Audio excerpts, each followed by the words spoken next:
कमाल करुछि छोटू gas news cut परवर्ती प्रसंग राज्य में गैस संकट मध्य उपभोक्ता टिके आश्वस्तिकर खबर एणिकी 5 केजिया एलपीजी सिलिंडर पाई अपेक्षा करने को पड़ूना बजार में प्रचुर मात्रा उपलब्ध होती विशेषकर साधारण लोकों सुविधा को नजर रखी पेट्रोल पंप गुड़िक जमी सरकार निष्पत्ति नहीं 5 केजिया गैस सिलिंडर बिक्री आरंभ होती भुवनेश्वर नंदन विहार स्थित इंडियन ऑयल पेट्रोल पंप रे यही छोटू सिलिंडर बिक्री होती बिक्री प्रक्रिया और नूतन नियमावली संपर्क में पेट्रोल पंपर मैनेजर अधिक आलोचना कर कलिंग टीवी प्रतिनिधि सुमन कुमार राणा राज्य रे एवं देश में गैस समस्या जारी रही एहारी भितर 5 किलिया गैस एवं लोकों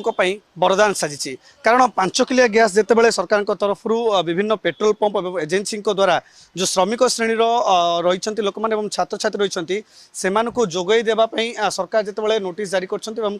जो 5 किलिया गैस ने से लोक मैंने आसुँच विभिन्न लोक नौ आम सहित जड़े जोड़ी जी कि 5 किलिया गैस नहीं बाछी